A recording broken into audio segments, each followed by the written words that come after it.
नमस्कार दोस्तों, स्वागत है आप सभी का हमारे इस यूट्यूब चैनल में। दोस्तों, इस वीडियो हम बात करेंगे आज जो सीजी टेट का एग्ज़ाम हुआ उसमें फर्स्ट पेपर के आपके बाल विकास एवं शिक्षा शास्त्र के जो आंसर की है उसके बारे में। जी हाँ दोस्तों, और यह जो आंसर की है वो संभावित है, इसमें एक दो क्वेश्चन जो है आपके गलत हो सकते हैं। तो दोस्तों, सबसे पहला क्वेश्चन, और यह जो सेट है वह बी सेट का है, तो आप अपने सेट के अनुसार क्वेश्चन मिलान कर सकते हैं। सबसे पहला क्वेश्चन था, विकास के निम्नलिखित सिद्धांतों में से कौन सा सिद्धांत गलत है। तो दोस्तों, इसका आंसर हो जाएगा आपका आंसर नंबर बी, विकास संयोग का परिणाम होता है।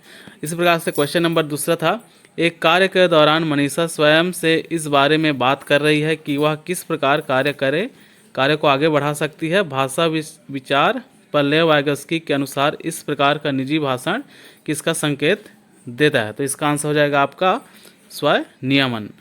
इस प्रकार से क्वेश्चन नंबर 3 है, निम्नलिखित में से कौन सा सिद्धांत पुनर्वर्णन का सिद्धांत भी कहलाता है। तो इसका आंसर हो जाएगा आपका आंसर नंबर ए, स्फूर्त अनुकूलन सिद्धांत। इसी प्रकार से क्वेश्चन नंबर आपका चौथा था, किस प्रकार का मूल्यांकन विशेष आवश्यकता वाले बच्चों की पहचान करता है। तो इसका आंसर हो जाएगा आपका answer number D, diagnostic. Question number 5, पियाजे के सिद्धांत में एक प्रक्रिया जो धारणाओं और अनुभव के बीच, पुराने और नए के बीच संतुलन बनाने वाली क्रिया को जाना जाता है। तो इसका आंसर हो जाएगा आपका आंसर नंबर डी, संतुलन। क्वेश्चन नंबर 6 है, भारतीय संविधान में 6 से 4 वर्ष के आयु वर्ग के बच्चों के लिए निःशुल्क एवं अनिवार्य शिक्षा अधिकार को सम्मिलित किया गया है। तो इसका आंसर हो जाएगा आपका आंसर नंबर डी, अनुच्छेद 21A। इस प्रकार से क्वेश्चन नंबर 7 है, निम्नलिखित में से कौन एक बच्चे के सामाजिक विकास को प्रभावित करने वाला व्यक्तिगत कारक नहीं है।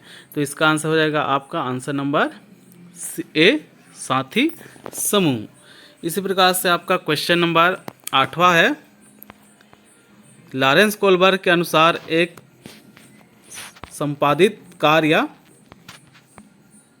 करना व कुछ करना क्योंकि दूसरे उसे स्वीकार करते हैं नैतिक विकास के खालिस्तान चरण का प्रतिनिधित्व करता है। तो इसका आंसर हो जाएगा आपका ऑप्शन नंबर ए, पारंपरिक।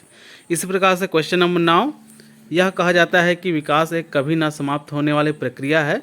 इसका आंसर हो जाएगा आपका आंसर नंबर बी, निरंतरता का सिद्धांत।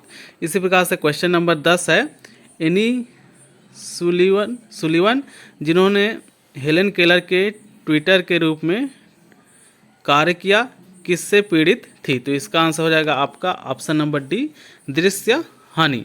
इसी प्रकार से क्वेश्चन नंबर आपका 11 है, विशेष शिक्षा में न केवल विकलांग छात्रों को शामिल किया गया है बल्कि इसमें निम्न भी शामिल है। तो इसका आंसर हो जाएगा आपका ऑप्शन नंबर ए, प्रतिभाशाली छात्र।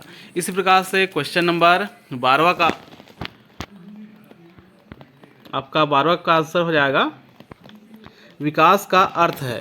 तो इसका आंसर हो जाएगा आपका ऑप्शन नंबर डी, परिपक्वता और अनुभव। इसी प्रकार से क्वेश्चन नंबर 13 है, विशेष शिक्षा के सिद्धांत में शामिल है। तो इसका आंसर हो जाएगा आपका ऑप्शन नंबर सी, गैर भेद भावपूर्ण पहचान और मूल्यांकन। क्वेश्चन नंबर 14 है, निम्नलिखित में से कौन सा बौद्धिक विकास का तत्व नहीं है। तो इसका आंसर हो जाएगा आपका ऑप्शन नंबर सी, सहनशीलता। क्वेश्चन नंबर 15 है, व्यक्तित्व को मापने की विधि थीमेटिक अपरसेप्शन टेस्ट TAT है। तो इसका आंसर हो जाएगा आपका ऑप्शन नंबर सी, प्रक्षेपण तकनीक। इसी प्रकार से क्वेश्चन नंबर आपका 16 है, 2 से 8 वर्ष की आयु के बच्चों के लिए विकास के पैटर्न में मोटर, सामाजिक, भावनात्मक, संवेगात्मक के साथ सम्मिलित है। तो इसका आंसर हो जाएगा आपका ऑप्शन नंबर सी, भाषाई क्षमता या कौशल। क्वेश्चन नंबर 17 है, पियाजे के अनुसार संज्ञानात्मक विकास की दूसरी अवस्था है। तो इसका आंसर हो जाएगा ऑप्शन नंबर सी, प्राक संक्रिया काल, pre operational stage. Question number 18 है, बच्चा भौतिक और सामाजिक वास्तविकता की अवधारणाओं का निर्माण करना प्रारंभ कर देता है, यह विशेषता है। तो इसका आंसर हो जाएगा आपका ऑप्शन नंबर बी, बौद्धिक विकास। क्वेश्चन नंबर 19 है, विकास की किस अवधि को अत्यधिक दबाव और तनाव का काल कहा जाता है। तो यह आंसर हो जाएगा ऑप्शन नंबर ए, किशोरा अवस्था। इसी प्रकार से क्वेश्चन नंबर आपका 20 है, शिक्षा का अधिकार 2019 के अनुसार विशेष आवश्यकता वाले बच्चों को पढ़ाना चाहिए। तो इसका आंसर हो जाएगा आपका ऑप्शन नंबर सी, उनकी व्यक्तिगत आवश्यकताओं को पूरा करने। क्वेश्चन नंबर 21 है, निम्नलिखित में से किसने अधिगम का सिद्धांत प्रतिपादित नहीं किया है? तो इसका आंसर हो जाएगा आपका option number D, B.S. Bloom ने। क्वेश्चन नंबर 22 है, एक 6-7 वर्ष का बच्चा दूसरों के दृष्टिकोण को स्वीकार नहीं कर पाता। तो इसका आंसर हो जाएगा आपका ऑप्शन नंबर बी, क्योंकि वह अहम केंद्रित है। क्वेश्चन नंबर 23 देखते हैं, और इसका क्वेश्चन है, पीयर रेटिंग से आप क्या समझते हैं? तो इसका आंसर जो है आपका ऑप्शन नंबर ए हो जाएगा, एक मूल्यांकन उपकरण जिसमें किसी व्यक्ति के कार्य का मूल्यांकन अन्य सदस्यों द्वारा किया जाता है। क्वेश्चन नंबर 24 है, नैतिक विकास को परिभाषित करने वाले मनोवैज्ञानिक है। तो इसका आंसर हो जाएगा आपका ऑप्शन नंबर सी, प्याजे। क्वेश्चन नंबर 25 है, व्यक्तित्व के संदर्भ में कौन सा कथन गलत है? तो इसका आंसर जो है आपका हो जाएगा ऑप्शन नंबर डी, व्यक्तित्व केवल व्यक्ति के बाह्य रूप तक सीमित होता है, यह गलत कथन है। इस प्रकार से क्वेश्चन नंबर अब देखते हैं 26, जिस क्वेश्चन है, विशेष कठिनाइयों, मानसिक स्वास्थ्य के मुद्दों, विशिष्ट अक्षमताओं वाले विद्यार्थियों की शिक्षा पद्धति और अभ्यास का वर्णन करने के लिए सामान्यतः किस शब्द का प्रयोग किया जाता है? तो इसका आंसर जो है आपका हो जाएगा ऑप्शन नंबर डी, विशेष शिक्षा का।